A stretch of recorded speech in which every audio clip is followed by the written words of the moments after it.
President Buhari receives report of committee to assess impact of free trade agreement. The implication of this is that coastal importing nations will prosper while landlocked nations will continue to suffer and depend on aid. Vice President Yemi Osinbajo meets with U.S. Vice President Mike Pence, reaffirms mutual benefit in deepening bilateral relations. Federal Account Allocation Committee, FAC, disperses revenue for the month of May higher than the previous month.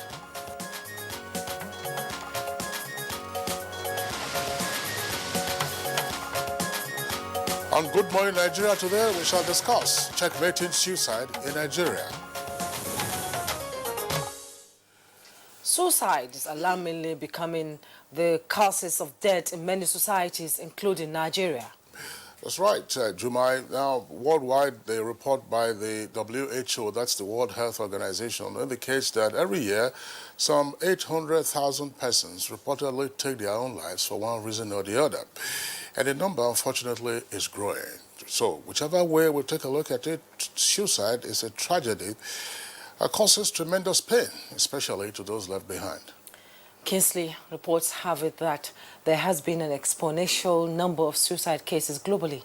Statistics, which we always follow, indicates that suicide was the leading cause of death among 15 to 29-year-olds globally in 2016. Alarming. Very alarming. Certainly. Now, that's the reports that we also referring to shows that there's virtually no distinction between the rich and the poor in terms of the nations that are impacted by cases of suicide. Although some 79, that's nearly 80% of global suicide cases were said to have occurred in low and medium income countries in year 2016. Unfortunately, also, high-income countries are not spared either. So it's, of course, Kingsley, this is one too many in recent times.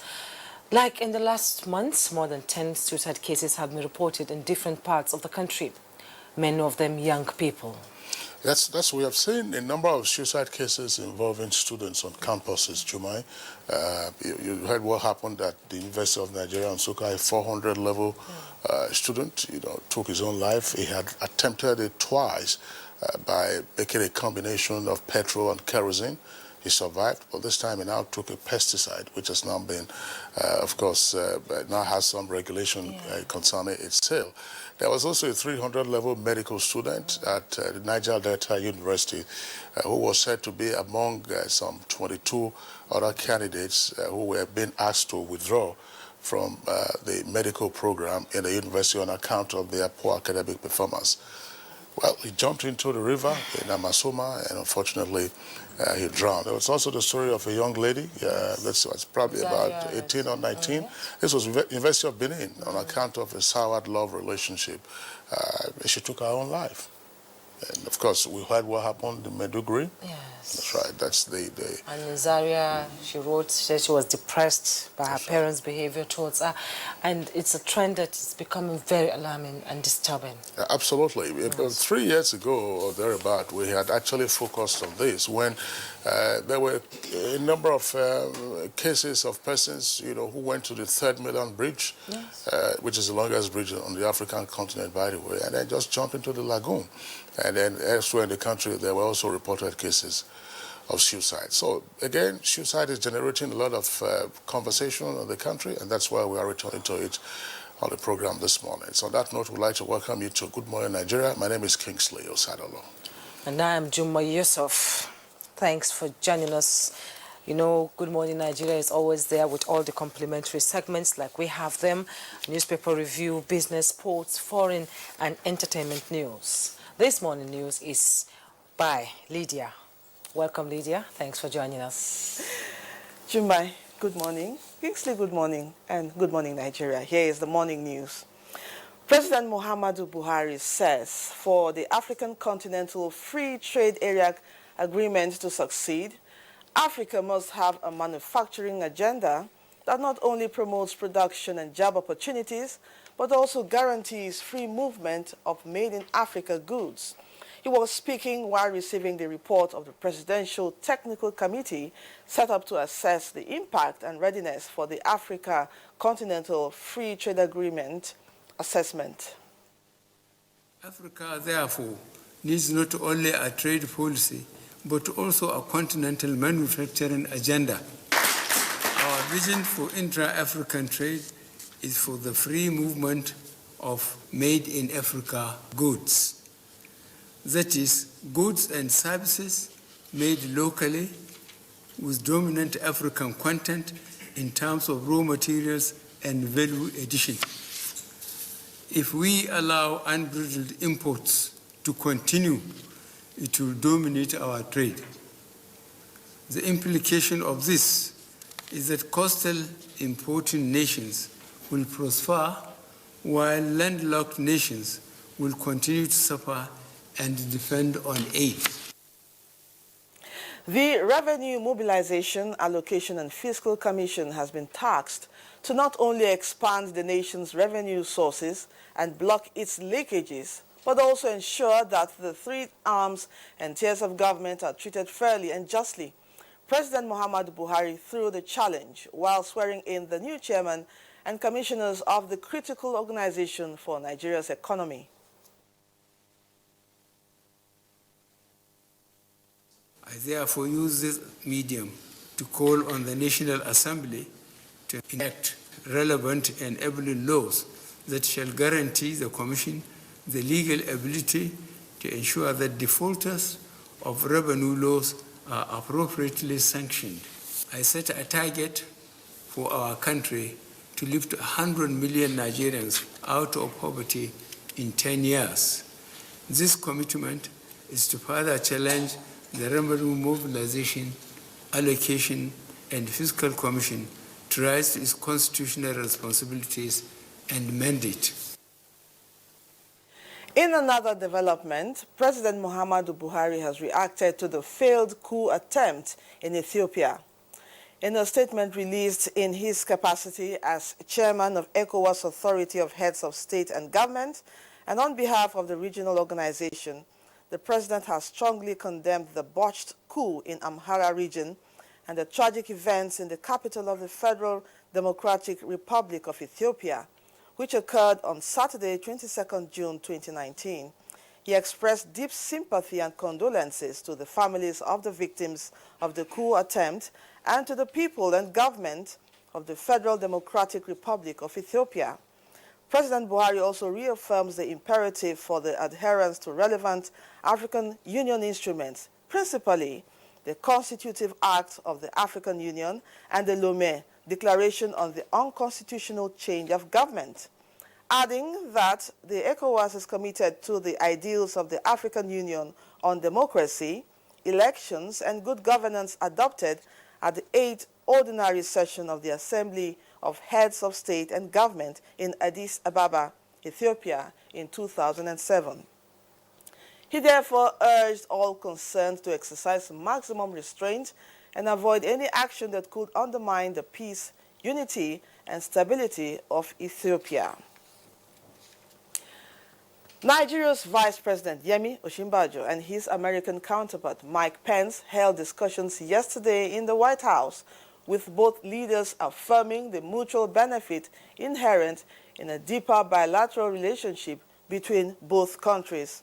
In a press release by Laolu Akonde, Senior Special Assistant to the President on Media and Publicity, Office of the Vice President, both Vice Presidents in their discussion on economy, military assistance and other issues affirmed the need for continuous observation of the rule of law, while also noting Nigeria's pride of place on the African continent and America's reputed global leadership. Issues discussed include how to counter extremism, the threat of global terrorism, and the continuous observation of the rule of law, among others. Both leaders agreed on the need to strengthen the economy and markets generally. And back home, the Nigerian Air Force has launched Operation Green Sweep 2 against terrorist elements in the northeastern part of the country. NAV Director, Public Relations and Information, Air Commodore Ibikule Daramola says the operation, which commenced on 26th of June 2019 through the Air Task Force of Operation Lafia Dole, targets selected locations within the northeast in order to further degrade the remnants of the terrorists, as well as deny them safe havens and freedom of action. The first attack has so far resulted in the obliteration of an Islamic State of West Africa province tactical headquarters and neutralization of several terrorists at Kolaram in northern Borno State, and was executed following series of intelligence, surveillance, and reconnaissance missions that showed accurate location of ISWAP fighters along with communication facilities. The Nigerian government has repudiated claims by a group styling itself as Northern Christian Elders in an email to a British Parliamentary Association over false allegations that the Muhammadu Buhari-led administration is practicing bigotry and alienating Christians. The letters were written to Right Reverend Philip Mount Stephen, a former secretary of the Church Missionary Society and now head independent review of Foreign and Commonwealth Office, support of persecuted Christians, and to Baroness Berridge, the chair of All Parliamentary Group for International Freedom of Religion or Belief. The Federation Account Allocation Committee meeting has disbursed the sum of 679.69 billion naira to the 3 tiers of government as revenue allocation for this month. This was the outcome of the committee's meeting in Kano, with the gross statutory revenue and the value-added task higher than the previous month. The figures of revenue and the figures of exchange gain as distributed compared to previous month has resulted into an increase in the distribution by 63.5 billion naira in this month compared to previous month. The excess crude account balance is $63.005 million. And that's the news for now. Good morning, Nigeria continues with Jummai and Kingsley after this break. Good morning. One Football Confederation, 24 teams, 6 stadiums, 4 cities, 504 African stars, 1 trophy. The Africa Cup of Nations, Egypt 2019, comes alive from June 21 with the showpiece final on July 19, 2019. Watch the 52 matches of the tournament live on Africa's biggest and largest television network, NTA, in partnership with Hotsports. Be part of the biggest soccer fiesta in the African continent as the Super Eagles go on a bold mission to clinch the prestigious title for the 4th time, to the excitement of millions of fans across the length and breadth of Nigeria. Nigeria's premier sports production and marketing group, Hotsports, partners with the biggest, the largest, and the #1 television network in Africa, the NTA, to give Nigerians a memorable viewing experience. Boost fan support for the Super Eagles to glory in Egypt. For inquiries, please contact Abubakar on 0803-331-0175 and Felix on 0803-308-2375. NTA, you can't beat the rich.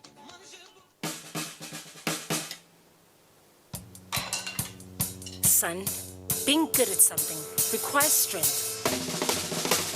It requires pushing yourself. It requires putting in more.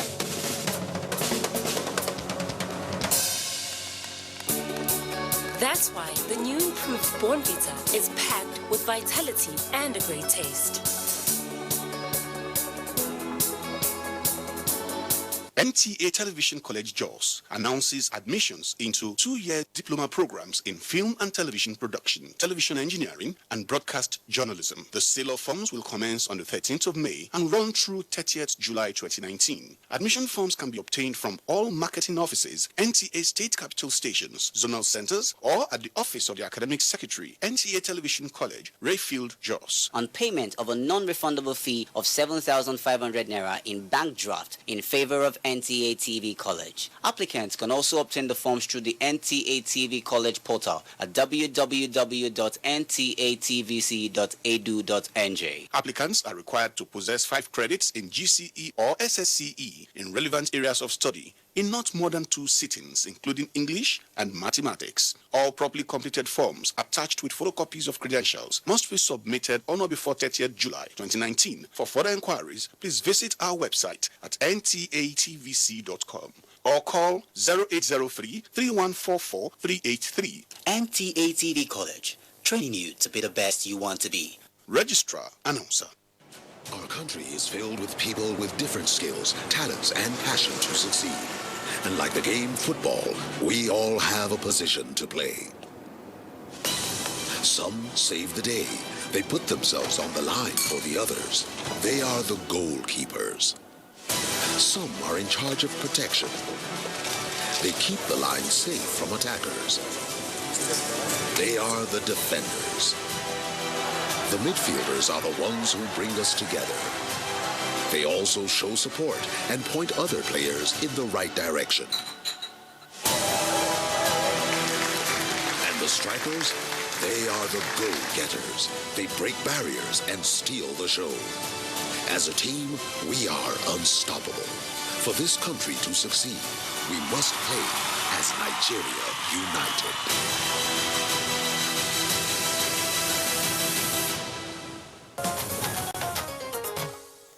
First China-Africa Economic Trade Expo expected to further boost the economic ties between China and the continent underway in China. Let's join Kunle Adeye for details.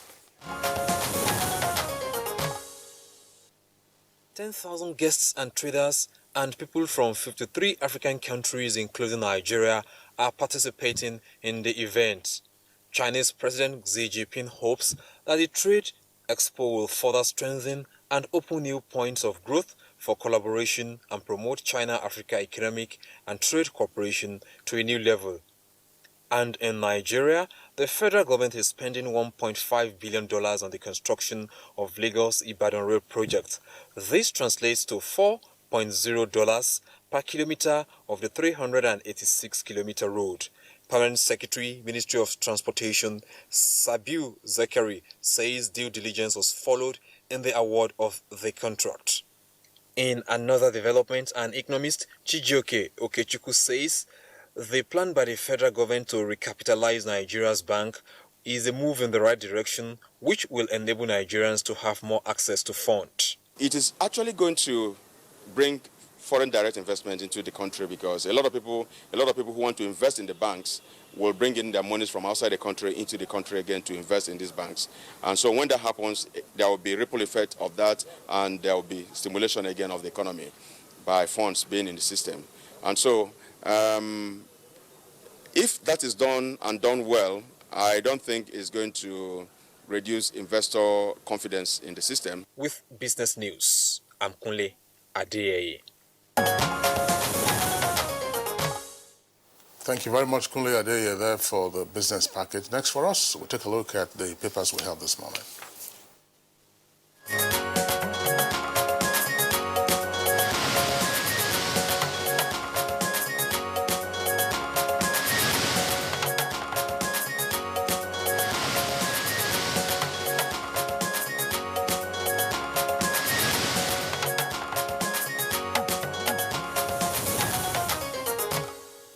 And our newspaper reviewer, Bayo Atiobi, is in the studio.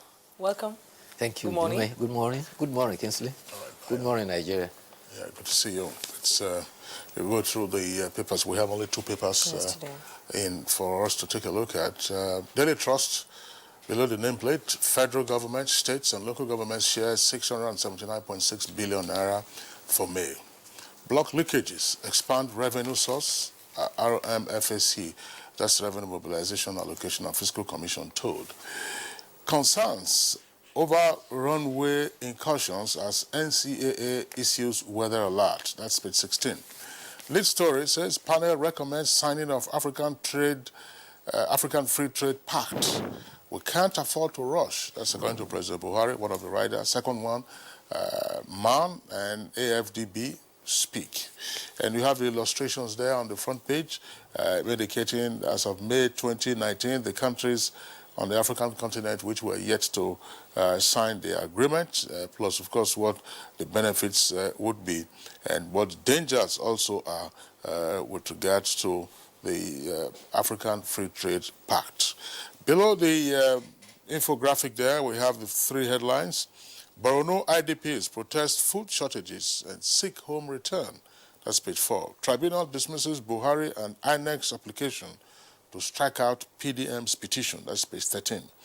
And EFCC arrests 7 internet fraudsters in Kaduna. That's page 33. Thank you, Bayo. The next paper is Leadership Friday. We begin just below the masthead. APC Governors Forum. Storm Kogi for Bello's re-election. You find that on page 11. Supreme Court dismisses suit seeking to unseat only northern female senator. That was on page 2. And Fashola at 56, the art of making things better. You find that on page 63. And the headlines there were tackling banditry, kidnapping with superior firepower. That's coming from President Muhammadu Buhari. You find that on page 4, which a rider tax governors, private sector, and implementation of minimum wage. Labour warns against non-payment. And the picture message, just like I read under the masthead, APC Governors Forum, storms Kogi for Bello's re-election. There, you see the governor of Yobe, Kano, Jigawa there. And just at the bottom plate of the Leadership Friday, Shippers Council to withdraw licenses of undeveloped dry ports. That's on page 20. And President Muhammadu Buhari receives report as panel recommends approval. That's the AFC after panel. You find that on page 4. And we also see the president's men, those who do the legwork in Aso Rock. That's on page 5. Bayo. Yes, there's a positive note now on the African Free Trade Agreement. The President Muhammadu Buhari provided clarification yesterday when he received the report. He said the concern of Nigeria was to ensure that imported goods were not dumped on the continent of Africa as African goods, and therefore it was paramount to protect the Nigerian and the African industries from apparent importation from other continents. However, the Revenue Mobilization and Fiscal Commission has been charged to block all leakages in the Federation account. This was at the occasion where the President sworn in the chairman, Engineer Lax Mbam, and 39 commissioners. The President charged them that they should monitor accounts and disbursement from the Federation account, review revenue allocation formula and advise on changes, as well as determine the remuneration appropriate for political and public office holders. The President enjoined the Commission to be fair, to be just, and to all the 3 tiers of government without compromising their mandate. Meanwhile, there is concern on criminality and banditry. This was expressed by the Secretary to the Government of the Federation, and he says government is tackling banditry, kidnapping, and other crime through greater support to security. The Secretary to the Government of the Federation, who represented the President, told a triennial delegate conference of Trade Union Congress that the challenges are daunting, but they are not unsurmountable. We will overcome with superior power and strategy. He said that I can assure you that we will win the war against terrorism, kidnapping, banditry, and farmers' herders clashes. Mr. Boss Mustafa, who represented the President, also said that he believed in the welfare, the President believed in the welfare of workers, and that is why the 13,000 Naira minimum wage was pursued and achieved. The outgoing President of the Trade Union Congress, Boboye Kegama, commended the states that have agreed to pay the 13,000 minimum wage. He warned that the workers are angry and urged government to to ensure that poverty and unemployment are reduced. The president of the Nigerian Labour Congress, Ayuba Waba, also said that the Labour will fight the states that refuse to pay 30,000 naira. That's quite interesting, and particularly about that, the only northern senator, female. Yes, the senator is representing Adamawa Central. She is Senator Aisha Dairo Ahmed Binani. The case went to the Supreme Court. It was a case of a pre-election case about the primaries. INEC testified that the primaries was okay, and the Supreme Court upheld it.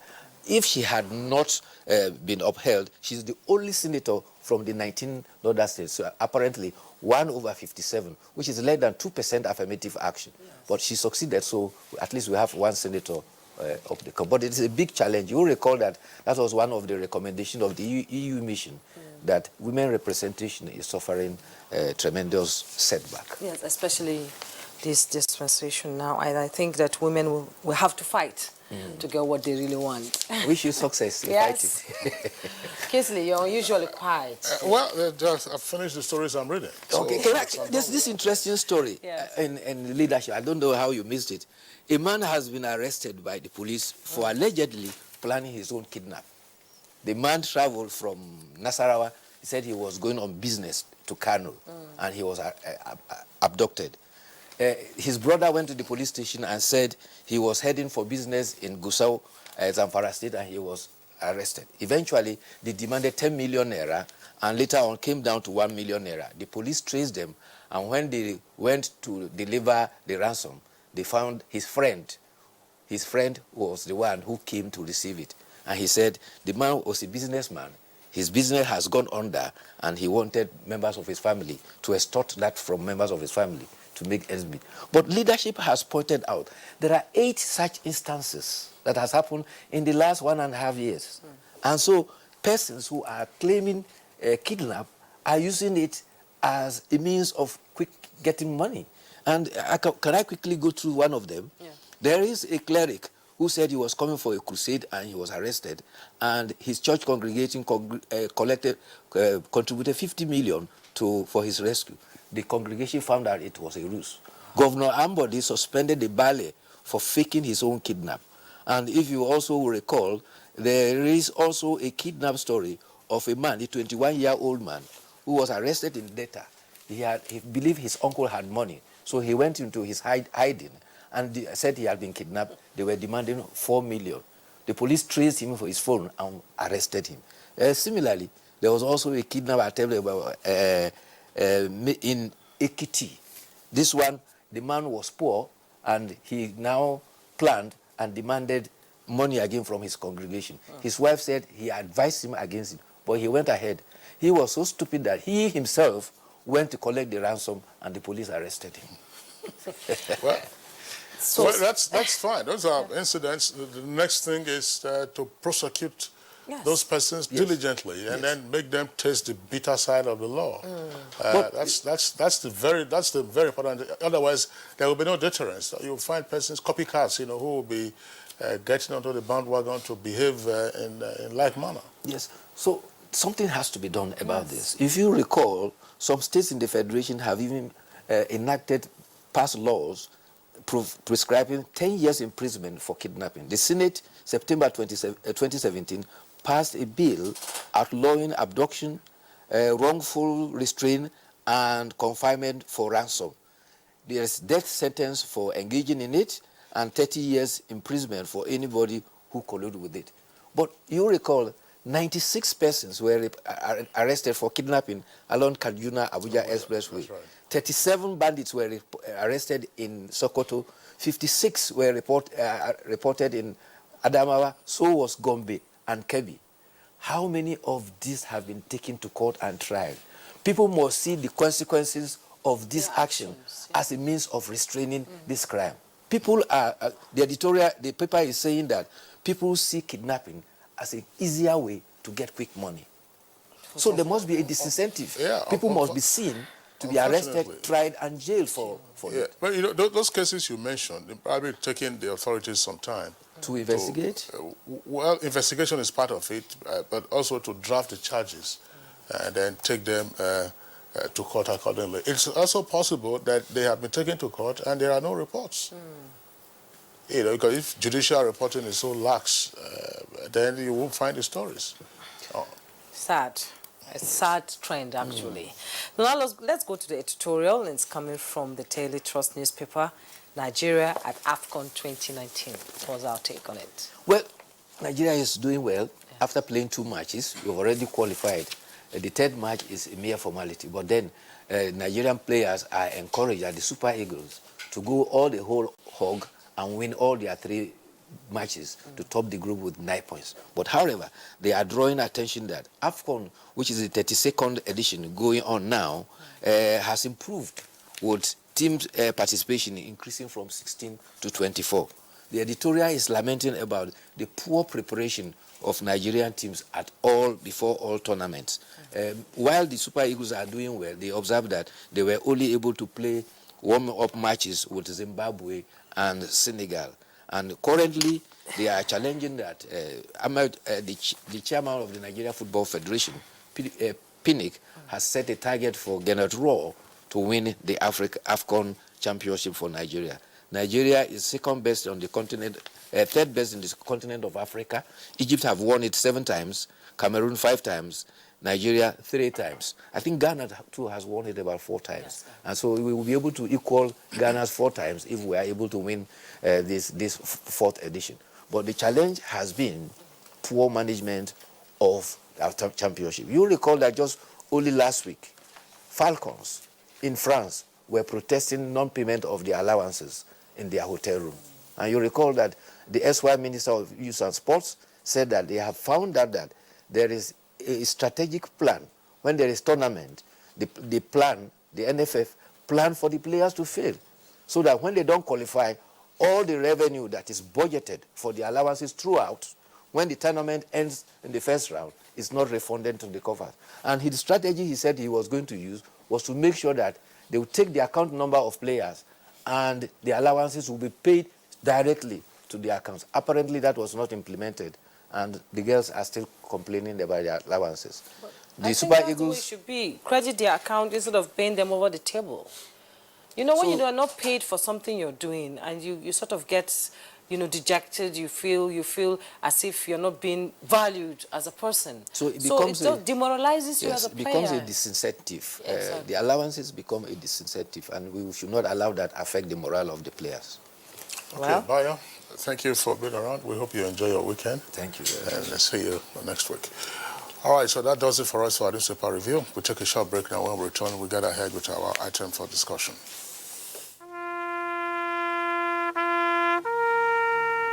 They are there at the crack of dawn. They are there busy preparing while we rise for our day. They are there silently, guarding, waiting, listening, and watching. They are there ready in the sky above and the waters below, in the blistering heat of the day, in the dead of night, willing, indefatigable, determined in the defense of the sovereignty of our country. They are our first line of defense and our last. They who have paid the ultimate price in defending us. They are fathers and uncles. They are mothers and sisters and girlfriends and boyfriends. They are brothers and cousins and best friends and neighbors. They are classmates, colleagues, and citizens of this nation. They are our defenders and deserve our respect, our prayers, our thoughts. Nigeria, please support our armed forces. What's up? His friends didn't come. Hey, let's practice. But you're going out. Don't worry about me. Nothing satisfies a mother more than seeing a child grow up. But I know as he sweats, he'll face the risk of germs which can cause skin irritation. That's why you need the new best ever Dettol Cool. Its new advanced formulation with extra menthol protects from up to 100 illness-causing germs and gives you feminine, icy cool freshness. Growing up needs Dettol protection. Do you desire to master new techniques and technologies of camera operations? Then you must attend NTA TV College Special 4-week intensive course on modern camera operation techniques. The course is designed for cameramen in private and public television stations, ministries, departments, agencies, and faith-based organizations. Take advantage of the course to upgrade your professional skills in single and multi-camera operations within just 4 weeks. Also, a special course on intermediate online news reporting skills for journalists, multimedia producers, and freelance reporters will run concurrently. Take advantage of NTA TV College's special 4-week course on online news reporting to upscale your capacity in computer-assisted reporting, social media content production strategies, online media platforms for dissemination of information, and much more. The venue for both courses is the serene and secure environment of NTA Television College near Old Government House, Rayfield, Jos, Plateau State. Date 8th July to 2nd August 2019. Course fee 100,000 naira only per participant. Accommodation inclusive. For more information, please call 0803-314-4383 or 0806-980-9807. NTA Television College, Jos, training you to be the best you want to be. One Football Confederation, 24 teams, 6 stadiums, 4 cities, 504 African stars, 1 trophy. The Africa Cup of Nations Egypt 2019 comes alive from June 21 with the showpiece final on July 19, 2019. Watch the 52 matches of the tournament live on Africa's biggest and largest television network, NTA, in partnership with Hot Sports. Be part of the biggest soccer fiesta in the African continent as the Super Eagles go on a bold mission to clinch the prestigious title for the 4th time, to the excitement of millions of fans across the length and breadth of Nigeria. For inquiries, please contact Abubakar on 0803-331-0175 and Felix on 0803-308-2375. NTA, you can't beat the rich. And now, to set the tone for our discussion on checkmating suicide in Nigeria, here's a background report as put together by Victor Azul.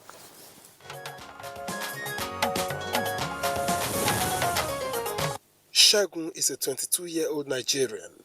He attempted to take his own life over failure to make the cutoff mark in the recently concluded university's matriculation examination. This was after securing a sponsor to see him through his educational pursuit. To make matters worse, Segun actually streamed his suicide attempt live on social media, causing panic. Chukwuemeka Akachi, a 400-level student of the University of Nigeria, Nsukka, and 17-year-old Temitope Saka in Lagos were not so lucky. Their demise has no doubt left a trail of sadness, especially for those left behind. These are a few instances of the growing cases of suicide in Nigeria, all reportedly happening in recent times. The World Health Organization puts the figure of people who die due to suicide at about 800,000 globally, which translates to 1 person every 40 seconds. Here in Nigeria, demographic analysis points to the Nigerian youth. From economic pressure to social pressure, experts believe that most suicide cases are induced by self-imposed expectations. They argue that the concept of suicide is alien to Nigeria. Let us lower our expectation about life, about everything. Some people believe the moment I have my degree, I will work in NNPC, I will work in Central Bank. The more you begin to seek for employment, those on 1 year, 2 year, 3 year, before you know it, things are turning upside down. So, why the recent increase in suicide cases? What could be done to mitigate it? Is there a role for religious organizations? What about psychiatrists and psychologists? These are some of the questions that guests in the studios will attempt to answer.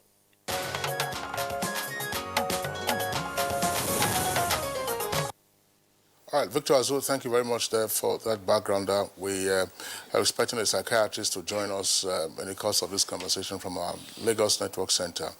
But already here with us in the studios, we have with us Dr. Law Mefo. Is a forensic and social psychologist, a regular face on Good Morning Nigeria. Thank you. Dr. Law Mefo, pleasure to have you again. Thank you, my brother. Okay. Also here with us in the studios, we'd like to welcome Professor Taufik Abdulaziz. He's the Chief Imam of the University of Abuja Muslim Community. Professor Abdulaziz, pleasure to have you with us on the program. Thank you for having me. Okay. All right. As I indicated, we're expecting a psychiatrist to join us at our Lagos Network Center. And once he comes into the studios, we will introduce him as well. But let's begin from the psychological perspective. Dr. Lome, I'm sure you've read some of the recent incidents, read about the recent incidents of suicide, particularly among young persons. I mean, there was a steward who hung himself on a tree in the government house in Maiduguri some weeks ago, and students 300 level, 400 level, boys and girls. Yeah. What's going on? Well, it's a very disturbing trend, and we must all feel concerned and do something urgent to arrest it. First, I must admit that suicide is not entirely new. It's always been there. But there is an upsurge, in Nigeria at the moment. We can't deny that. And in the past, it was more with the older generation, the older persons. But now it's coming down, catching up with the school-going age of 19 to 30, and that should be a serious cause for concern. We need to first get the issue in perspective, right? Suicide, taking one's life, right? And it has a whole cycle. It starts with the thoughts, what we may call suicidal ideation, the thoughts, the contemplation of taking one's life. Then the next level is actually taking action to complete the cycle.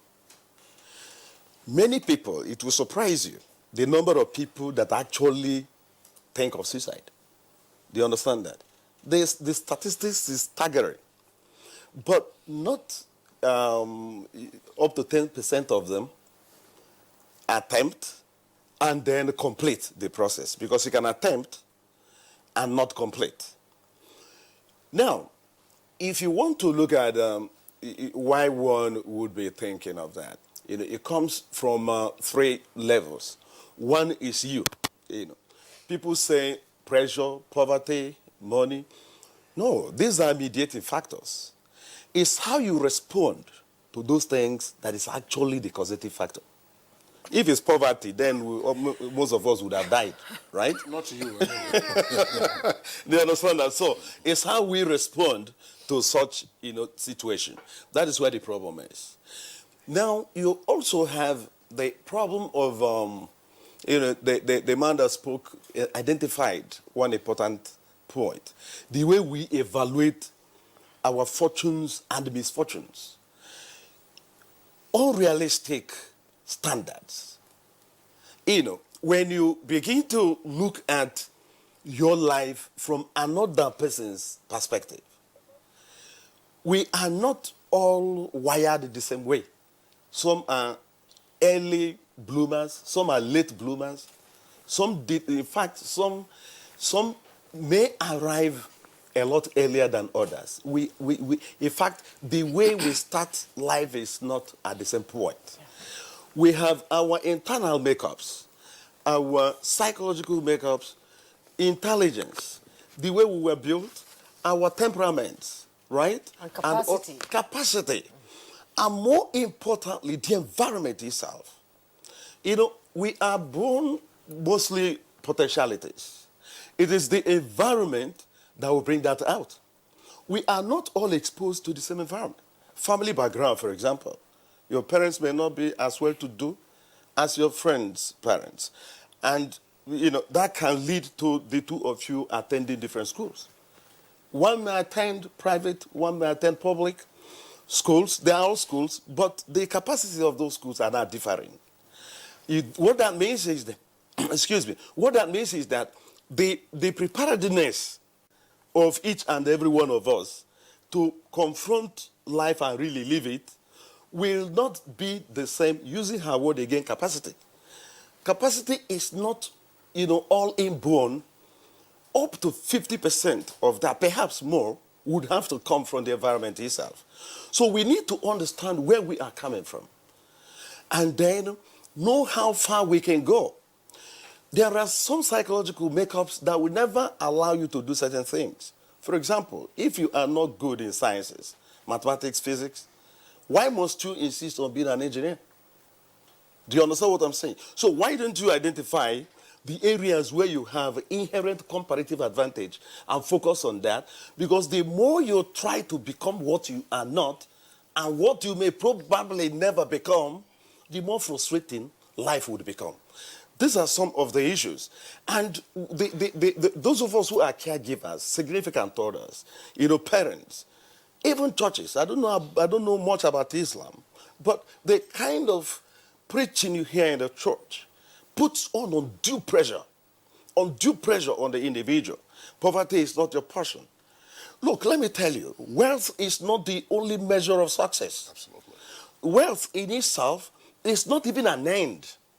But the way it is preached now, that if you are not rich, then you are not spiritual. It takes people out of their way to begin to try certain things in order to meet up with what you call societal expectations. These societal expectations are real. Your parents, for example, can insist that you must be a medical doctor, that you must be a lawyer. They haven't thought through whether you really have the aptitude. In psychology, that's what we call aptitude. Aptitude is fundamental. Without underlying attitude, you will have to struggle. You hear of a student, that couldn't pass the medical, final medical exam, taking his life. Are you sure that that guy ought to have been a medical doctor in the first place? No, medical student. These are some of the problems. And we need to get down to the drawing board and apportion blames where we must.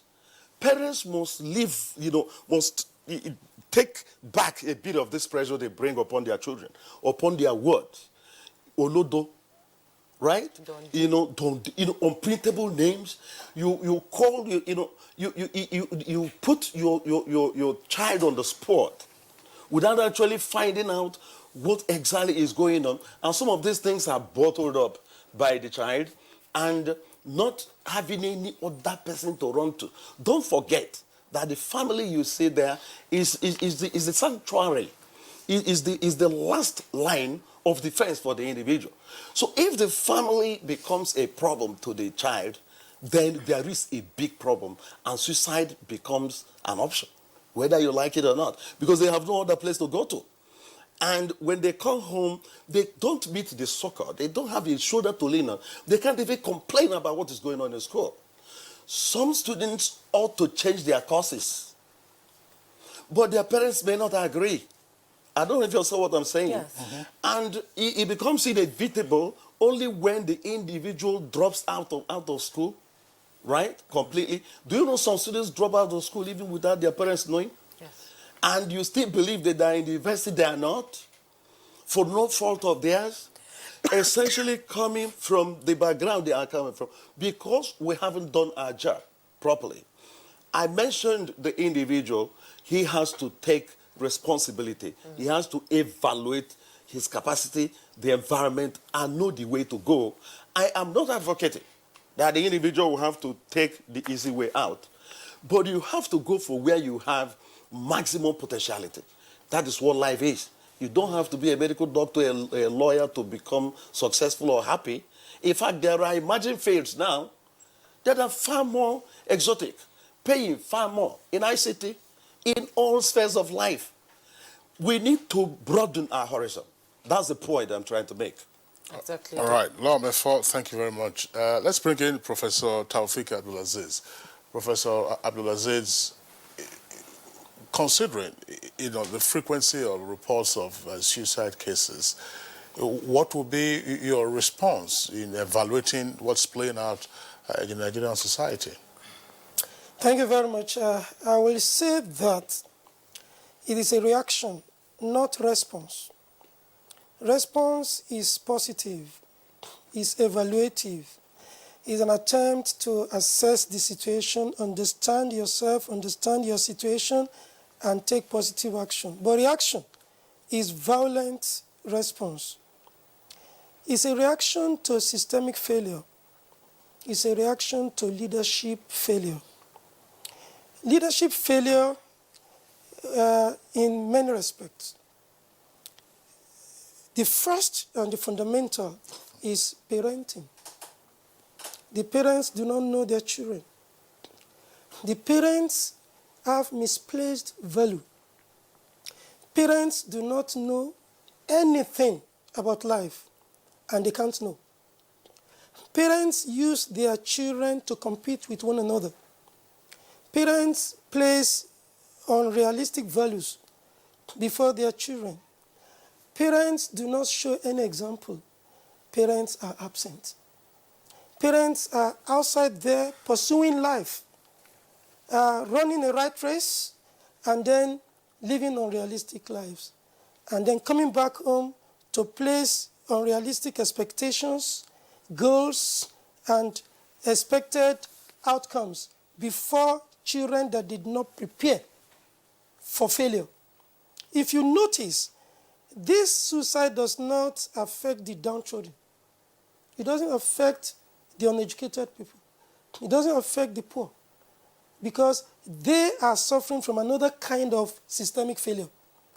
They are being told... He that is down need fear no fall. Yeah, they have been told that God will do everything.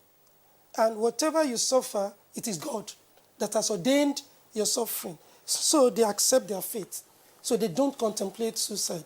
But the pseudo-elite, those who have gone to school, those who have been told that education is key to success, those who have been told by priests that God can do everything for you. You can come and take your miracle and make it. Failure is not your portion, like my colleague said.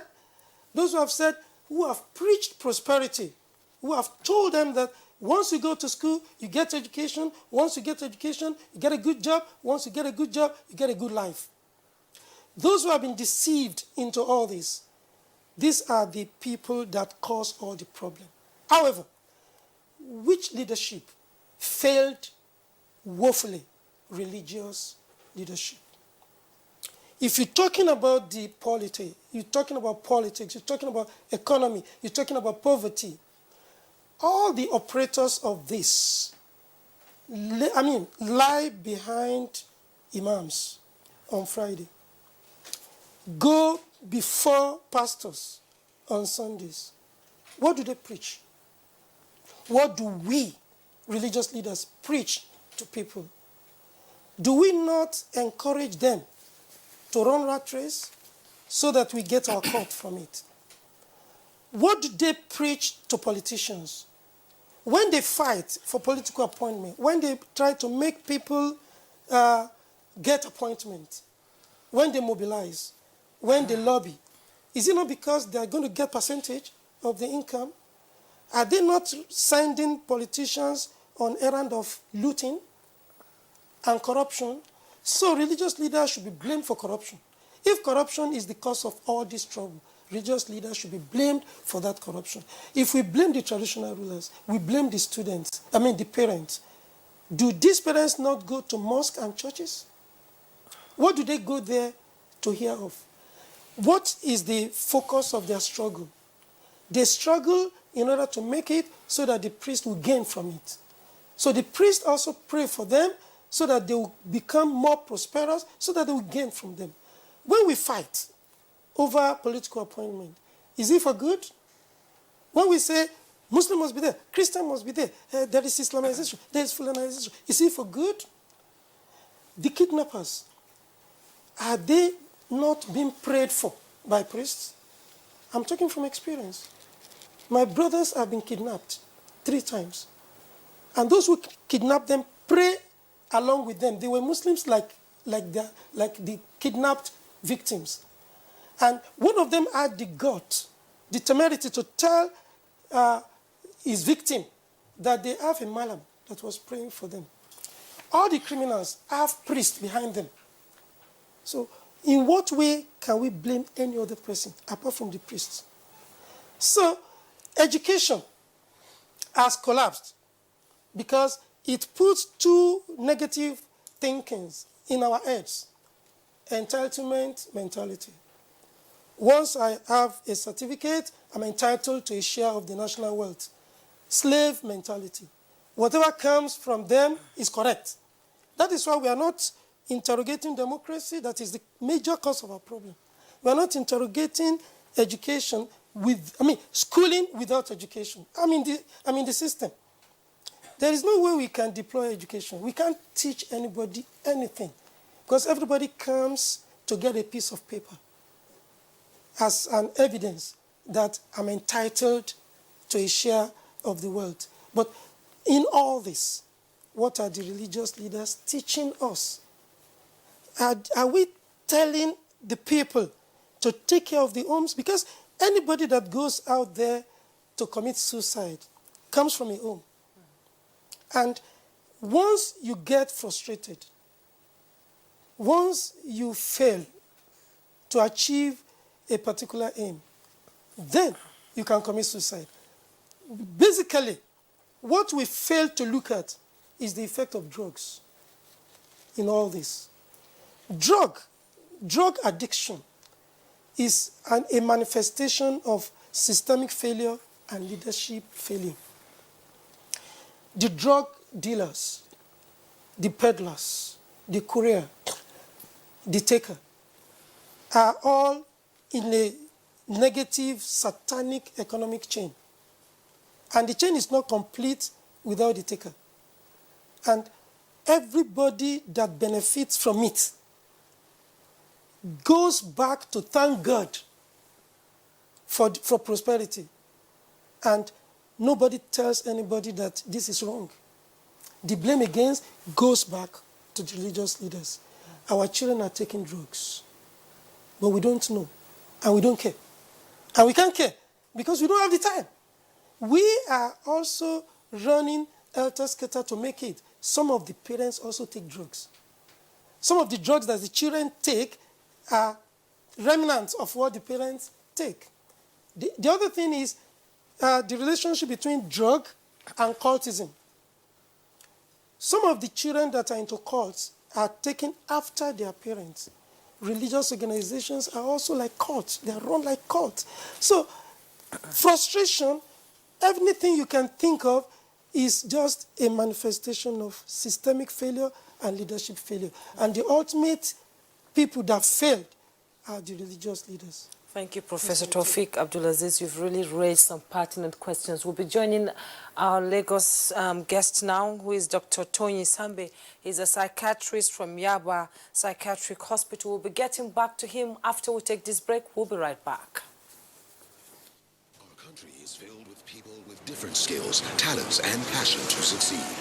And like the game football, we all have a position to play. Some save the day. They put themselves on the line for the others. They are the goalkeepers. Some are in charge of protection. They keep the line safe from attackers. They are the defenders. The midfielders are the ones who bring us together. They also show support and point other players in the right direction. And the strikers? They are the goal-getters. They break barriers and steal the show. As a team, we are unstoppable. For this country to succeed, we must play as Nigeria united.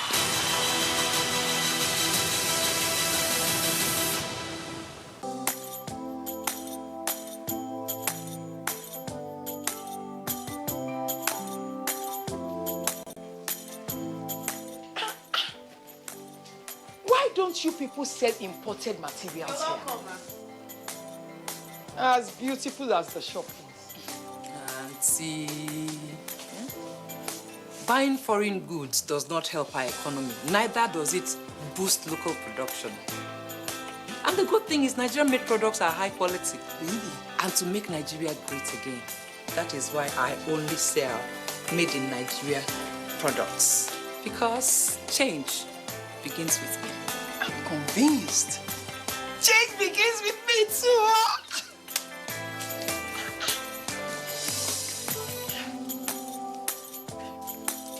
Change begins with me. This message is brought to you by the National Orientation Agency in conjunction with the Federal Ministry of Information and Culture. Thanks for joining us again. And I'm introducing now Reverend Father Silvanus Ame, who has just joined us in the studio. Thank you for having me. Thanks for coming. And I'll be going. My question is directed at Dr. Toyin Sambe, psychiatrist from Yaba Psychiatric Hospital. You know, you've been watching, you've been listening to what has been said earlier. Let's have your opening comments on the topic. Maybe I should quickly say that I am a psychologist, not a psychiatrist. I'm talking about blame. I think what psychologists do, rather than blame, which is judgmental, is to find solution to the issues or problems. So for saying that there is a systemic collapse, yes, but what can we do? What led us to this stage? Where are we now? Which way forward? That should be the thinking of a psychologist of my leaning. And to answer the question that I have posed, I think we should look at parenting, which is the home. Some parents are not there. Some parents are absentee parents. Some mothers are better fathers. Some fathers are better mothers. Some fathers are better father mothers. Some mothers are better mother fathers. And some parents have no business with parenting at all. These are issues that we need to look at. Along the line, it is about individual making contributions into the system. Parents will have a primary role, which psychologists will look at between nature and nurture. The nature is the genetic presentation or inheritance by the offspring. Then the nurture goes beyond the home. Just like Professor Taufik had mentioned, the churches, the mosque, traditional religious community, the society, neighborhood, and things like that. All these add up to what we call nurturing. The school system, what type of education, what type of society, what type of family. These are dynamics that add up to what an individual is likely to do with himself or herself. And while Professor Taufik was talking, he mentioned that depression or suicide doesn't happen in the low socioeconomic bracket, which I take aversion to. It's just like saying that medical doctors don't get sick. I think that is not too generally acceptable. What we can say is like more commonly, because of underreporting, we do not have the records of low socioeconomic members in that bracket reporting suicide. And suicide seems trending in Nigeria essentially because of over-publicity. Trust Nigerians. If you open a barbing salon in your neighborhood and it seems gaining attention or attraction or publicity, everybody or the next door neighbor, including Jack Robinson, will want to open a barbing salon. So these are issues of concern that we need to look at. For me, I will recommend that we reduce the publicity that we give suicide and suicidal issues so that it doesn't look like Nigeria is a den of suicidality and things like that. I want to thank you for your time. Thank you very much for your opening comments. But just before we bring in the third guest who just joined us a while ago, explain some more why you think that publicity given to suicide cases could then become an incentive for others to be imitators. How does that play out? There are instances now where you have multimedia access. And so if it is not there in the traditional regular media, people will find it on the social media. Cases that we have seen recently are virtually unrelated on campuses. You know, love relationship gone sour, University of Benin, 300 level medical student at Niger Delta University, and University of Nigeria, Nsukka, a student of English, 400 level. And then you go up north in Borno, that's Chief Steward, the government house, hanging himself on a tree. So what has publicity got to do with that?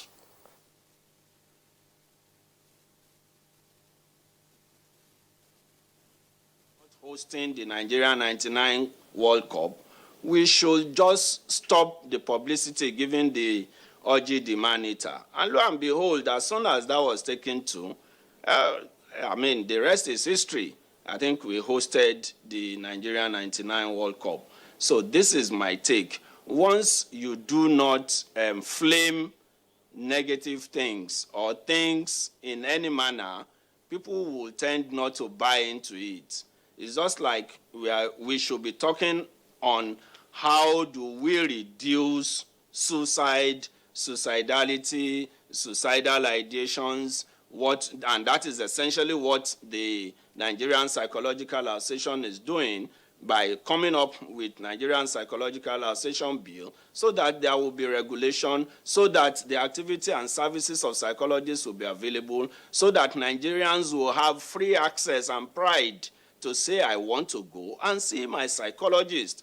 The life of those communities that are getting better or that we perceive as better are such societies that make psychological services available and affordable. So these are issues of concern. It is not essentially that once we don't come on TV stations like this, we cannot short-circuit it. Let us stop posting or reposting all issues or ideas about suicide. And so we will depopularize it. I thank you for that question. Thank you very much, Dr. Toyin Sambe. Now let's bring in now Reverend Father Silvanus Ame, who is of the Catholic Archdiocese of Abuja. But Reverend Father Ame, let's have your take on what's playing out with regard to the frequent cases of reported suicide in the country. A few years ago, we took on this same topic, and we had what apparently was an epidemic of persons leaping off the Third Mainland Bridge into the lagoon. I was reading the publication of Punch newspaper of May 19th, 2009, the online version actually. 2019? Yes, 2019. And it was something on suicide happening in Nigeria. And it was shocking to me that there was so much of the rate of suicide, that much more than I thought. And there was a whole list of persons across the length and breadth of Nigeria who have committed suicide for various reasons. For various reasons. And at the point, I couldn't even continue with the report. I was becoming emotional about the whole thing. And I had to discontinue reading that report. And I kept asking myself, the reasons that are given are diverse. Why they committed suicide. Some for failure in business, some for failure in family life, some they felt unloved, some for failure in their academics and all of those kind of things. And I kept asking, is that the way out? Is that the way out? Now my thought on this is, when people, I know that it is not an easy decision to make. And I'm not wanting to believe that people come to that decision in just a moment. There's always a build-up before they make that final decision to take suicide as an escape route.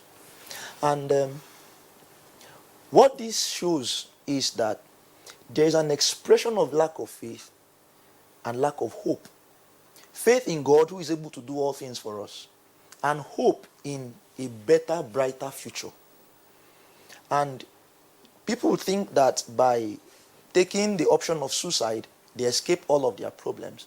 But then it is true, they may escape the physical problems that they are having to battle with, but they have created also a problem for society And that's the reason why we are even gathered here talking about suicide today. So that we can tell others outside that suicide is not the option. It is true that we are faced with challenges, but how does taking our life put an end to the challenge? It does not. Sometimes people who are suicidal and have this tendency, they have bottled in a whole lot of problems. And just like the balloon that keeps swelling, they just burst open.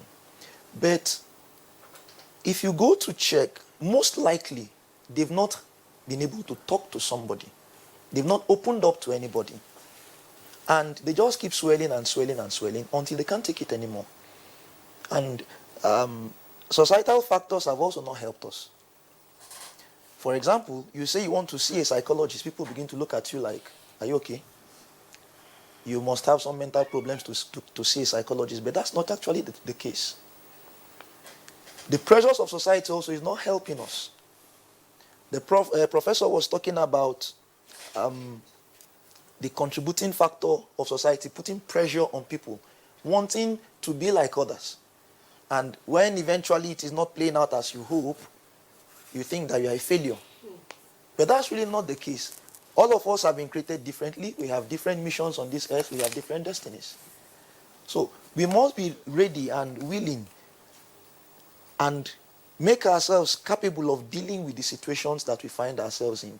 And where it becomes difficult for us to handle it alone, it won't be a bad idea to talk to someone. Talk to someone. This is the second or third time you are using that expression. Yeah. Whom do you talk to? Now, you are here. Professor Taufik Abdulaziz is also here. Assuming the individual is religious, to whom can he lay his problems before so that he gets dissuaded from that suicidal instinct? And in the church, for instance, how much of this comes on, and how much of a skill, for instance, does a priest have to sway a potential suicide from that option? Okay. First, before you're able to open up to someone, there must be an element of trust. You won't just talk to anybody. You must trust the person that you are talking to, and also be hopeful that this person will, number one, give you a listening ear, and number two, help you positively. It's not all of your problems you discuss with just anybody. That's true. You have to identify who you can talk to. Even as a religious person, you may not necessarily feel inclined to talk to a religious leader if you don't feel that you will get help from there. You can even talk to a bosom friend or a relative. So first, we must know that there are people that we can approach, and always they are there. As far as we relate with people, we know those who will always listen to us. We will always know such people who will listen to us and who will be ready and willing to support us and journey with us irrespective of the challenges that we are battling with in life. There are always those kind of people. But the failure to open up is what leads to the accumulation of pressures from outside and from inside that will lead to the point where people become depressed, and then they begin to consider suicide as an option. And you ask the question of how much skill the priest has, for example, in dealing with such issues. Every Catholic priest does a training on spiritual direction and counseling. There are others who take it a step further to become professionals in those fields. But at least you have the basic tools of dealing with all manner of issues that people can bring to you. Basic skills in counseling, basic skill in spiritual direction. And spiritual direction basically is about journeying with people through life, through the different issues of life. You know that we are all humans, we are all struggling, and people do not actually need you sometimes to provide a solution to their problems, but but they just need someone to walk by them. That mental imagery that there is someone that is beside me giving me support is enough for some persons to give them strength. So every Catholic priest has that training. It is something you must undergo before you finish your training in the seminary to become a priest. So that when you meet such situations, you will be able to deal with it. Most of the work we do, it's about helping people through life. And so that training is a very vital part. That aspect of our training is a very vital necessity for all of us as Catholic priests. So yes, there is always that skill, that technique, that knowledge of how to help people who have this suicidal tendency to see that life is much more than the problems that they are dealing with. Thank you, Reverend Father Ahmed Silvanus. I will now be coming to Professor Taufik. You know, it all boils down to communication and the ability to listen and see the telltale signs of depression, or if the person is moving from normal to abnormal to a disorder that he cannot control. And suicide has always been a taboo in all religions, Hinduism, Christianity, Islam, and all that. Even traditional religion. Yes, traditionally it has been a taboo, because when we read books about the past, we see when a person dies, he's taken to the evil forest, or the stigmatization to the family after it happens. How do they overcome this kind of stigmatization, and how do you tell the telltale sign of somebody wanting to commit suicide? How do you listen? How do you communicate in both religions? Let's hear from you. Yeah, thank you. Basically, in Islam, like you said, it is haram. It is taboo. It's prohibited to take your life. And the Prophet was prayed to have said what means whoever takes his own life will be continuously punished with the means of taking his life till the day of judgment, and he will go to hell. But then, like I've said before, the basic cause of this is what I call pandemic ignorance, being showcased as knowledge and expertise. A parent that ought to be a teacher, a primary counselor, the primary psychologist, goes to school, gets a certificate, gets a job, gets busy, and abandons his responsibility. So he's displaying ignorance.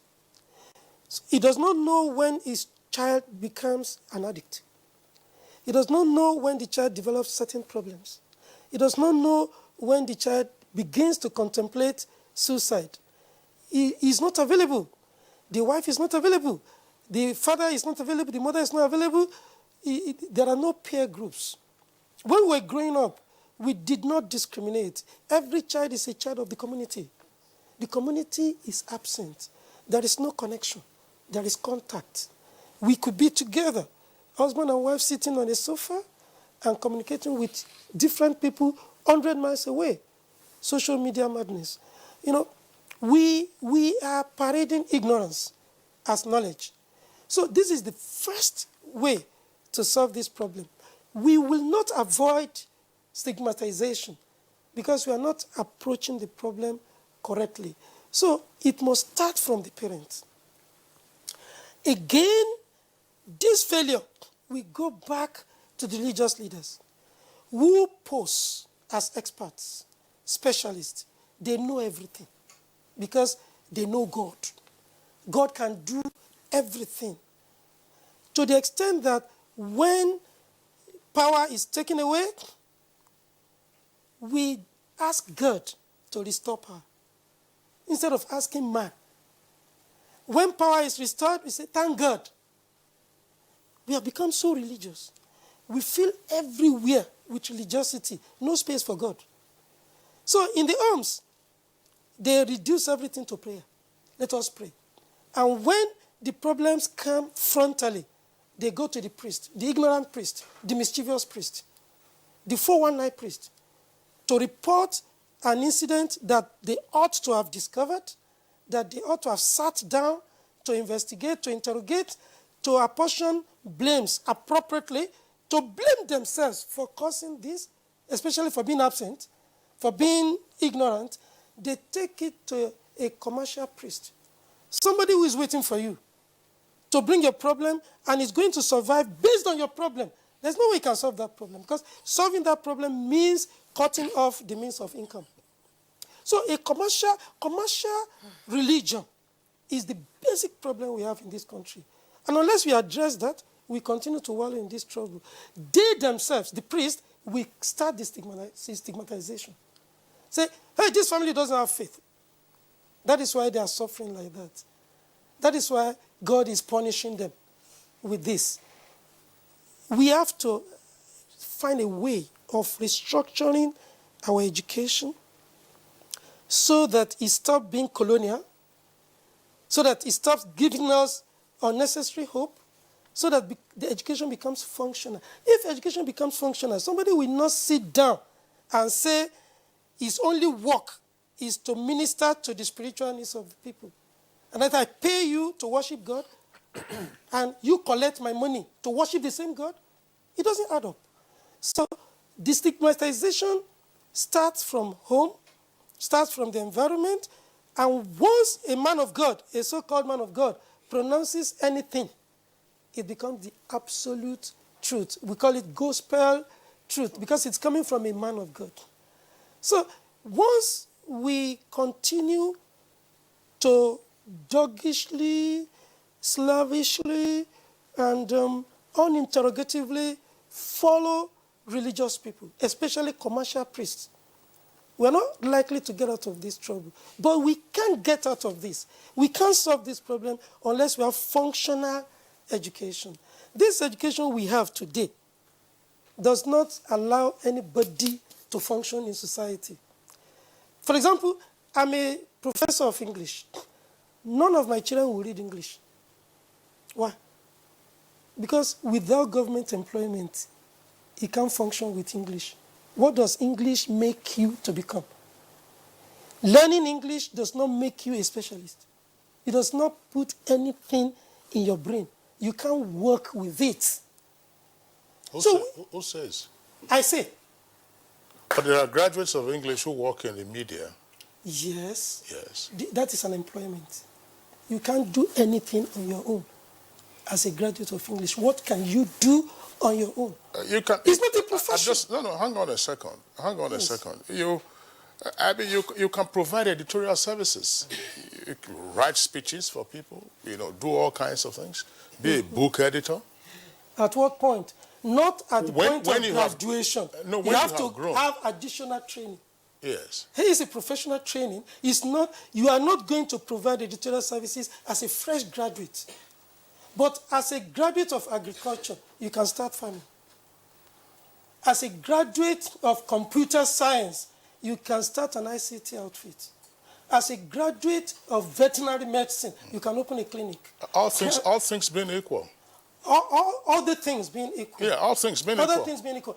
Yes. It boils down to parental consciousness. Yes. What does the parent who sends his child to an expensive university? Let me answer. No, Prof. I'm going to ask you to say this one because let's not drift. I understand the point that you are making, but what is the purpose of education? It is to change your thinking and make a better yeah. person out of you. Precisely. But for you first to be useful to yourself. Yes. Before you are then useful to your family Yes. and to the society.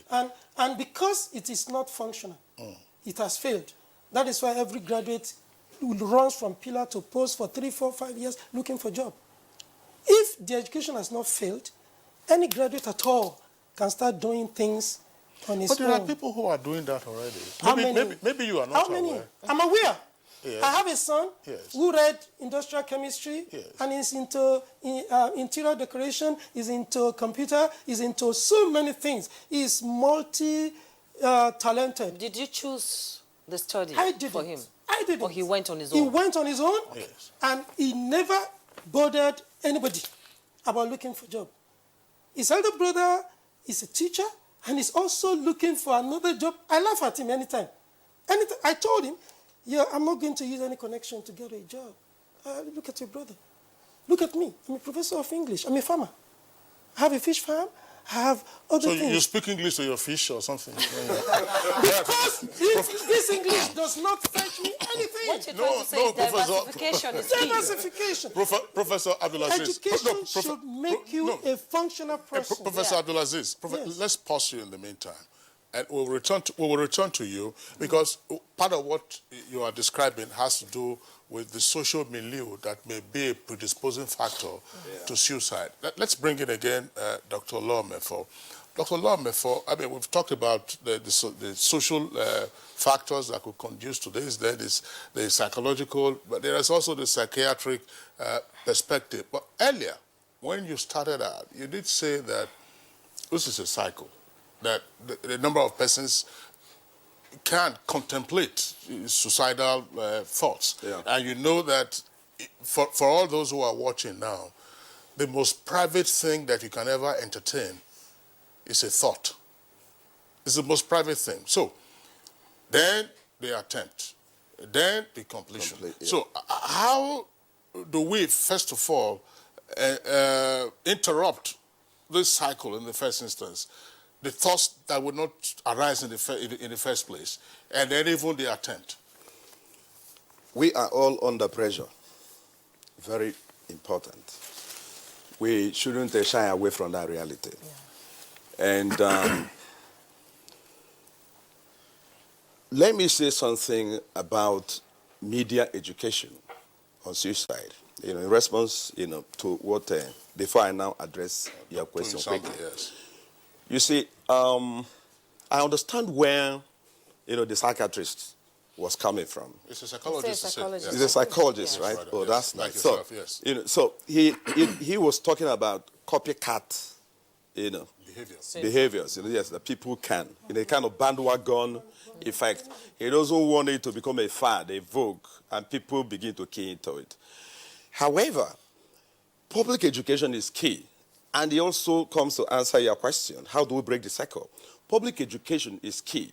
If you are just announcing that one more person has taken suicide, he may be wrong. He may be in tandem with where he is coming from. But you are taking it, a notch or two further by educating people on the causes and how they can get out of it. So the issue of copycat is also being addressed by the public education which you are bringing on. And that is how to break the cycle. People need to understand that, look, success is not permanent and failure is not final. There is no success, a level of success prepares you to work for higher order successes. Do you understand what I'm saying? And failure in itself is not really failure per se. It prepares you to be able to succeed the next time. How much of this education is going on now there? Do you get the point? We need to get to address the issue of the unfairly globalizing world. People are lost in the maze of social media, right? People are communicating with people everywhere. The eighth continent now may be the internet because it's peopled by more than 2 billion people. Do you understand that? Perhaps the highest, the biggest in terms of, and it's a real society, it's a community. So the world is becoming an animal farm sort of scenario. Well, not just an animal farm, a global village. What Marshall McLuhan would call a global village. The world is even smaller than a village now. It's a palm top thing. What that means is that people are now exposed to things they were not exposed to before. People have access to barrage of information. And what they are reading, what they are viewing, you may not know. The question is, who is supposed to be checking on all those things? It goes back to the beginning, which is the family. I said earlier that the family is the foundation of it all. It's the foundation of life. We need to understand what the children are going through. We must know precisely what the problems are, what the problems they have as individuals, the problems they are experiencing in school. The school here is not just primary or secondary, up to university. I remember the case of, is it the Elias in UNN?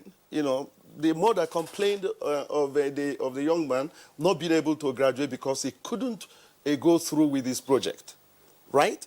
An intervention could have come, assuming that is the actual problem. Yeah. If it's a problem, why not? Why not? You can find why he couldn't. If he could pass all his courses in 4 years in the university, project is not a big deal. It can be gotten through. So there must be a way of bridging this gap. We have to be out there. We have to be there for each other. There is this social support system, which we have all enjoyed as Africans, that is disappearing. Knowing that somebody is there for you, knowing that you have a shoulder to lean on, knowing that you have somebody to confide in, knowing that you have a problem and you can discuss it with your boss, you can discuss it with your mother, with your father. Some parents are not friends with their children. It's a big issue. A girl, for example, should be able to discuss with the mother about issues she will not be able to discuss with the father. Women affairs. A teenager, being disturbed by fellow teenagers to go out and stuff like that. A mother should be able to discuss such issues and discuss the dangers, how she should be able to go through it. If you don't, she will have to learn that from the peers out there. And you don't know the peers she is communicating with. She can be confused and a social accident can occur. Pregnancy, right? And again, pregnancy occurs, the girl is scared to death discussing it with the parents, with the mother, and what happens? Death can occur. The womb can be damaged irreparably by attempts through quackery, right? In terminating the pregnancy. These are realities. And you come to societal level. We are no longer, I was listening to the CBN governor. Have we lost our empathy for human life? We have. Support? That's the point I made earlier about social support system that is disintegrating because of, the changing world. To be honest, the parents themselves are even getting confused. Teachers are getting confused. They don't know what is what now, what is real now, because Nigerian educational system is no longer at par with the global educational system. Before now, in the 60s, 70s, even up to 80s, students from Nigerian educational institutions were at par, perhaps better, than their counterparts in the UK and US. In fact, our secondarians that left for university education in the US were placed in Ivy League universities. It's no longer so now. Even our certificates are suspect. So you can see that there has been a kind of diminution, of the value of education in Nigeria. Finally, what I think there has to be some kind of conscious plan to really break, right?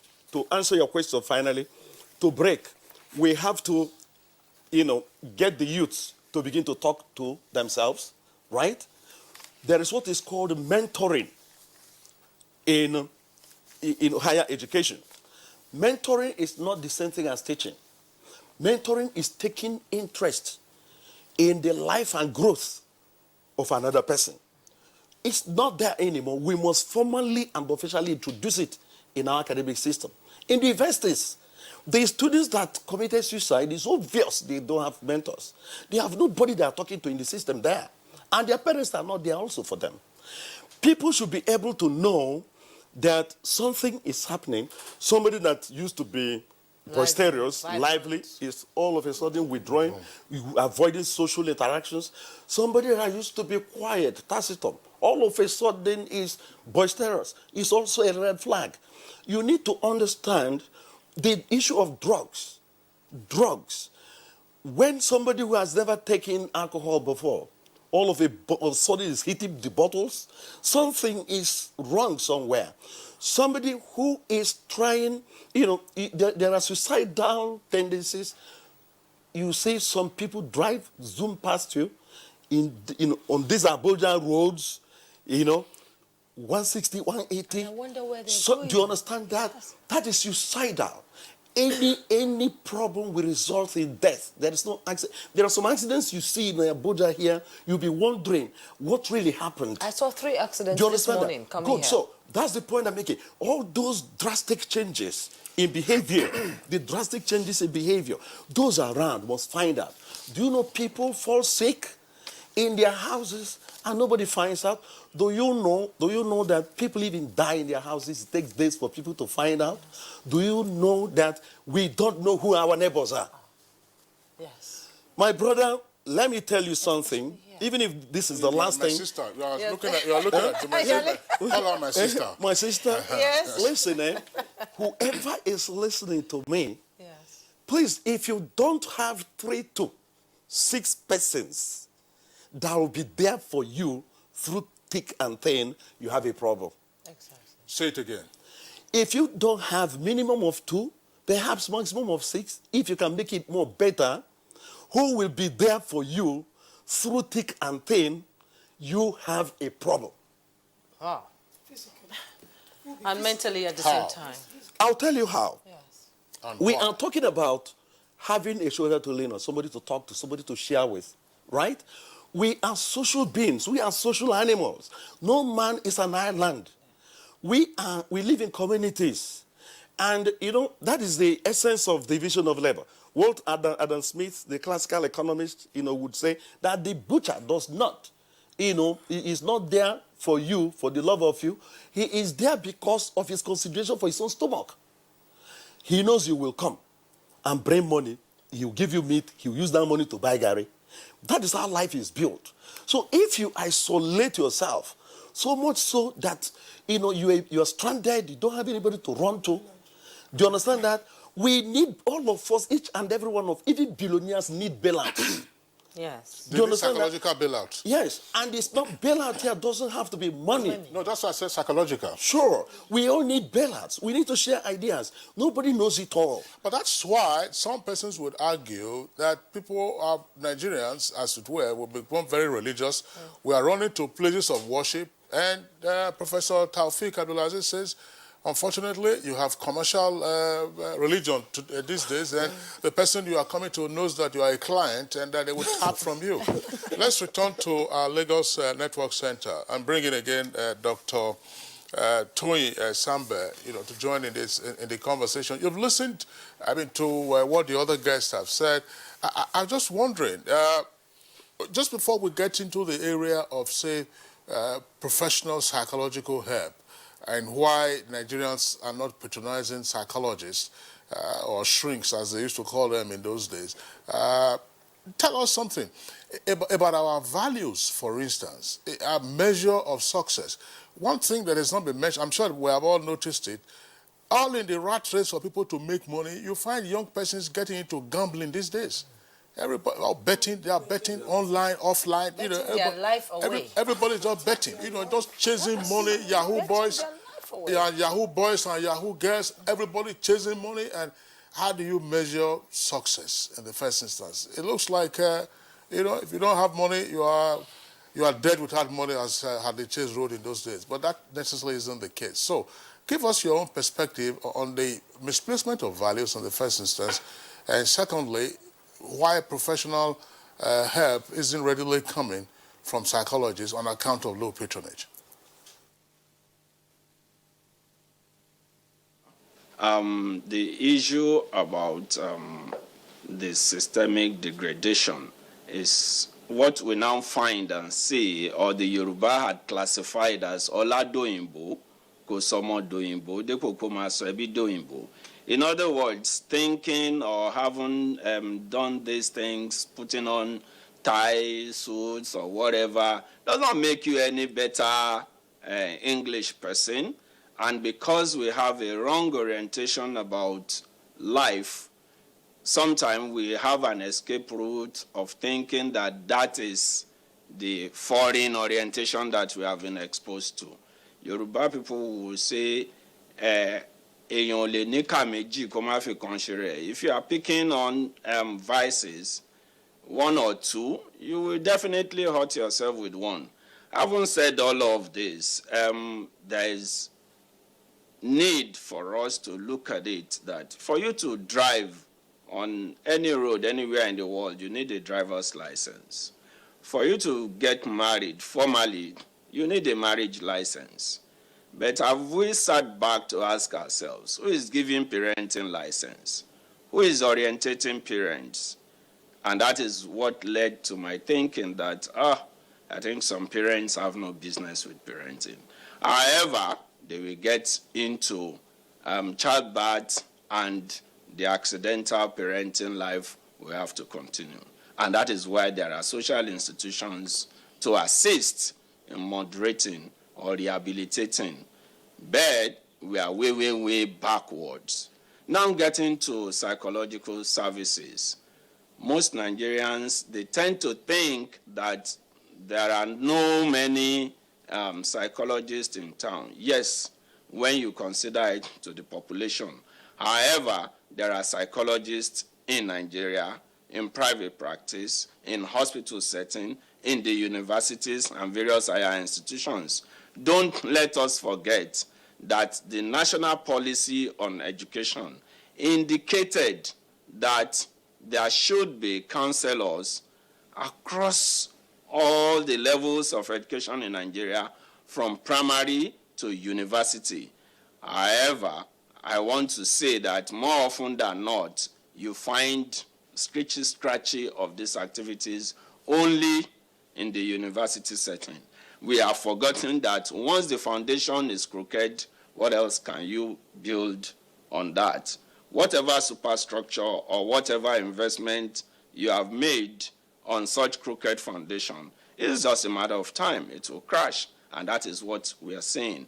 More often than not, those who are getting involved in betting and all that you mentioned, there are family dynamics, social issues, disintegration.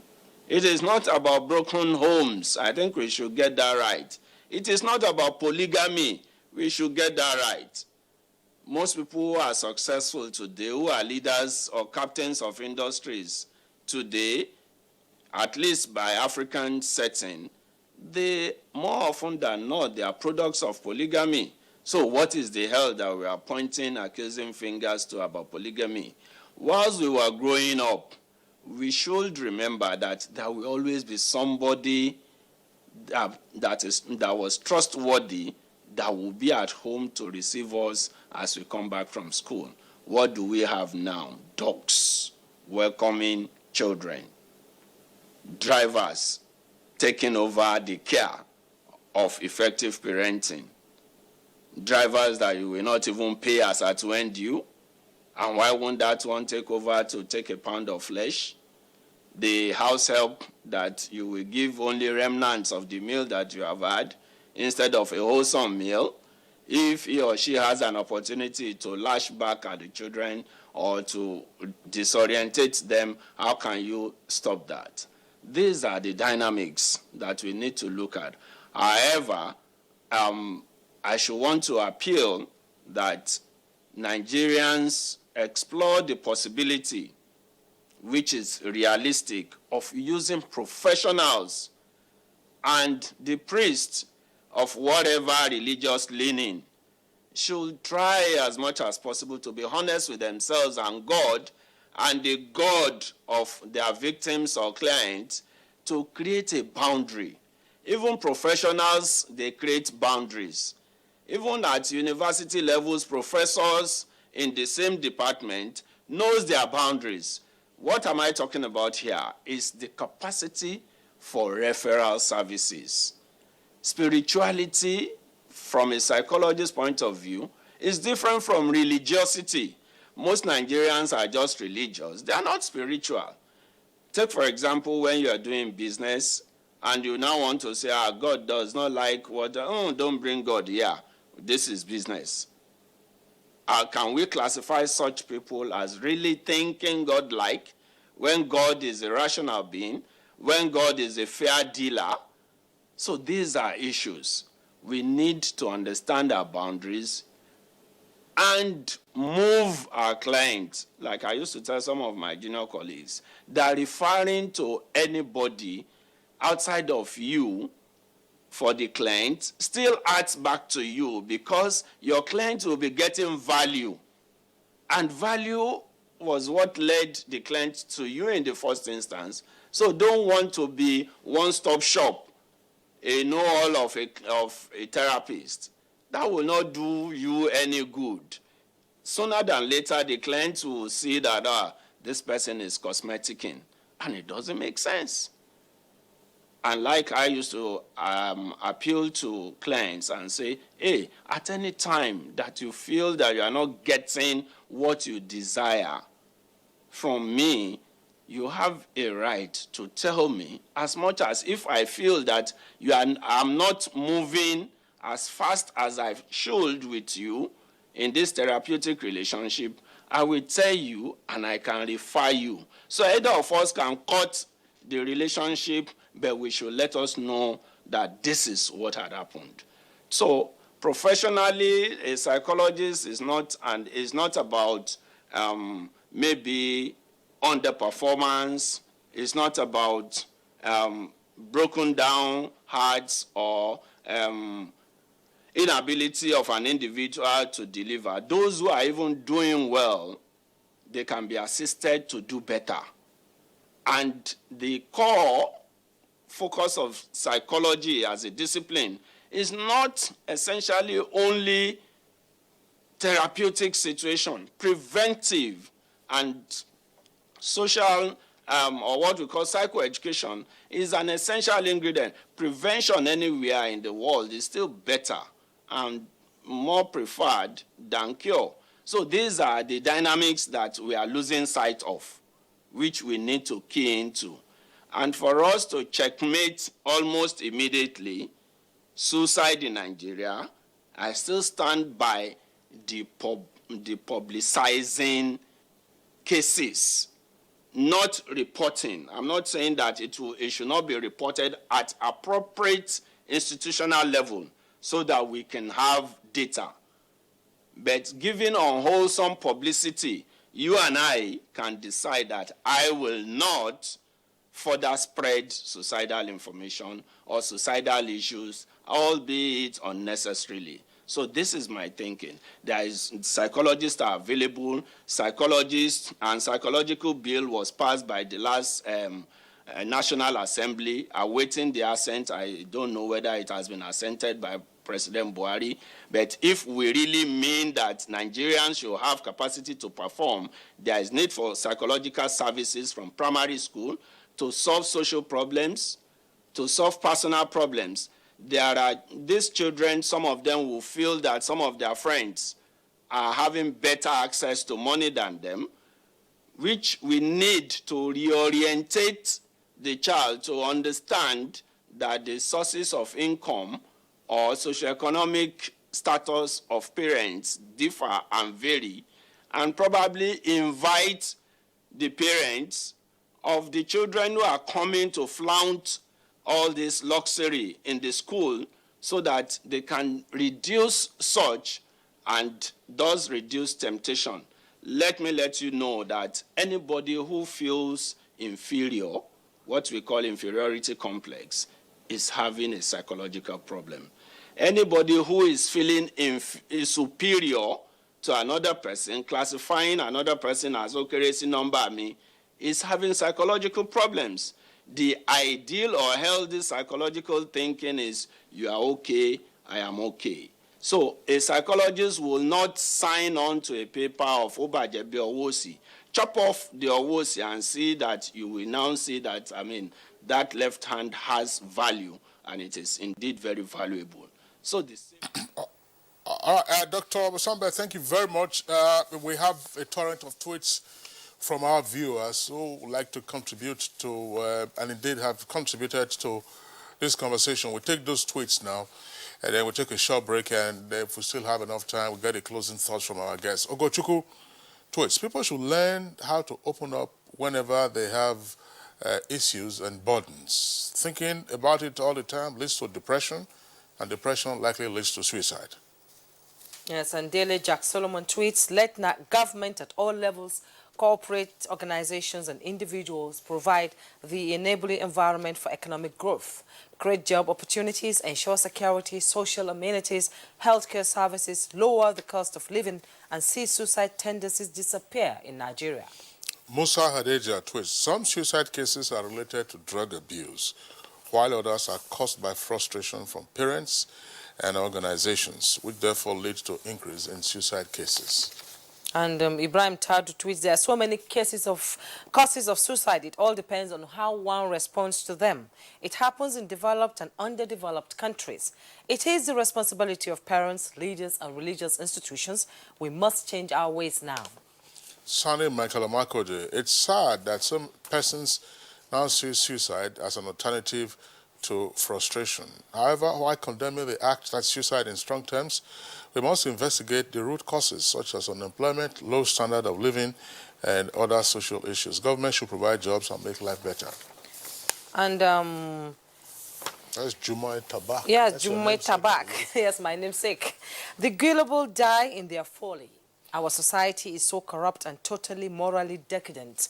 We talk of riches all the time. The federal government should call for national suicide prevention strategy of mental health. The National Assembly should do the needful. Sorry, that's one that has a handle that says the revolution is coming. That's the handle from which he or she has sent this to. It says, apart from the spiritual roles in suicide, which would obviously be criticized, a lot of the youth are bored in Nigeria because there's nothing to look forward to. Who says?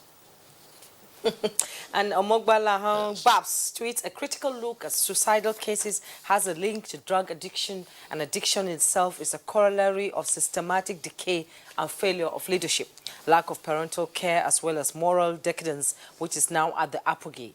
We must take a holistic approach to solving the menace. We have so many tweets that came in today. Jack Solomon says Nigeria currently lacks the infrastructure to deal with mental health problems. We need to set up networks to help people suffering from mental health. Also, we need to build more health facilities and counseling system that will include national helplines. That's to say, a telephone number you can call and have a conversation.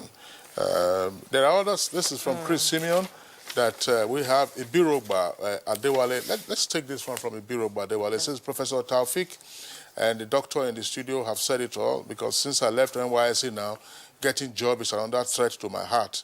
But I don't think suicide is the next thing to do. And Chris Simon, again, for the depressed people who lost someone, valuable access special counseling center should be created for them by the government and NGOs. And there are so many tweets. Yeah, thank you so much. Danladin Dayebo, Ibrahim Moduaji, that's... Ibrahim Moduaji says those caught trying to commit suicide should be punished to serve as a deterrent to others. Lack of proper punishment brings about upsurge in the menace.